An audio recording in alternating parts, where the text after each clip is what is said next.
Hi, Joe Murphy here. I'm talking about leadership development, but talking about leadership in the sense of learning it, and it can't be taught from my previous session. And I want to help teach you or help you learn how to learn.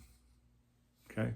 It's a strange thing to say to somebody over Zoom or over a video. I want to talk to you about true understanding. True understanding of something. True understanding. You know, as leaders, as people who want to develop their leadership skills or become better at working with people to help inspire them, to give them the courage to do things that they've never tried before, takes true understanding of the self. This idea of self-understanding is true and is critical because when you understand yourself, you have insight into others. I'm not saying you understand others, but you have a better attitude or aptitude for what they are experiencing, and you have more ways in which to respond to the other person. Some people call this empathy. I think it's more than empathy. I think it's the key word that I wrote at the top here. It's understanding, true understanding. True understanding, I believe, in some of the research that I've read, as well as the book on becoming a leader by Warren Bennis, he talks about this as one of the lessons to understand the self. And the key word here is reflection. Now, yesterday or in the previous session, I talked about having more experiences, anticipating, visualizing ahead of time what you think might occur so you can have more response time, not reaction time. And I want you to think through what I'm saying to you because we all have experiences, but we let them go. They just go. Instead of trying to understand what the experience might have been trying to give you. I want to give you some words so that you can reflect on different experiences. Now, there's another word, and it's a bad word. It's called overthinking. There are a lot of people throwing this word around because it sounds cool. And it stops people from thinking, period. I don't know how to say this, but there's no such thing as overthinking. Now, there's such things as obsessive thinking, okay, but that's a whole different part of psychology, okay, where we ruminate, okay, and worry, but there's no such thing as overthinking.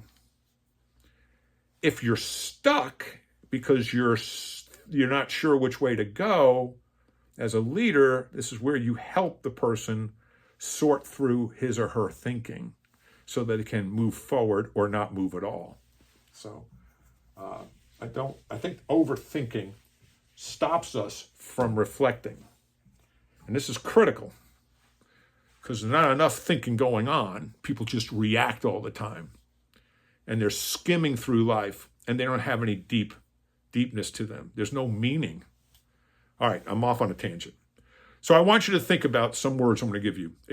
Reflecting on experience means having somewhat of a Socratic, everybody knows who Socrates is, Socratic dialogue with yourself, except I don't want you to drink poison at the end.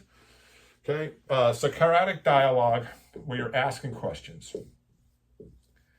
And the key questions that you can start with are my five friends, who, what, when, how, and why. But you can start with asking questions like, what happened? What really happened? Okay. We all have our version of what happened, but what? And the key word here is really happened. Okay. What really happened? We have our biases because we see, and I showed this yesterday, my glasses. Okay. We see through our lenses, our perception of life.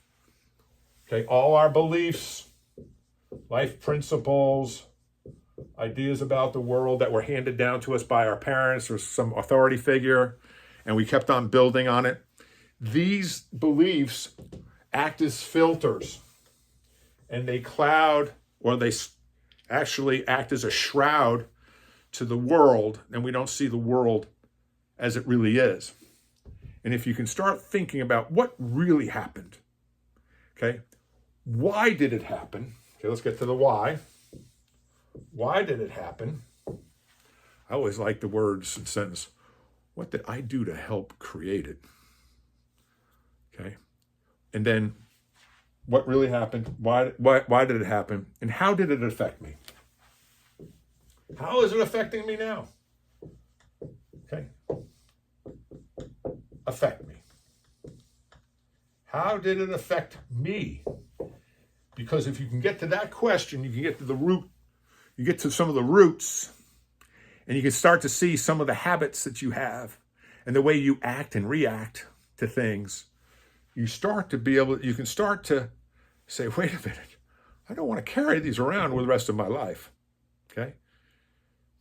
How did it affect me? And then, what is it doing to me now? What is it doing to me now?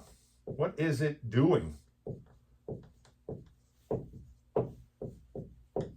Because what's happening is you may be holding back.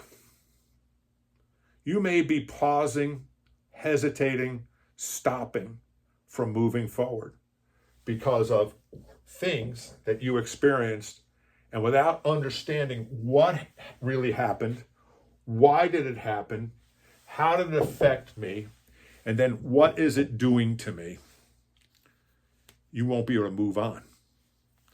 This is a Socratic dialogue. You might call it a therapist test, because this is what a therapist does. For $400 an hour, 10 sessions later, so he can pay for his Maserati out in the parking lot. You can do this, self-reflection. You become a deep thinker, and you have an inside that you can tap into, and your outside that does take care of itself. You don't have to worry about the outside anymore, because when you have the inside working, everything's in alignment. The outside doesn't matter. It does matter, and it doesn't matter.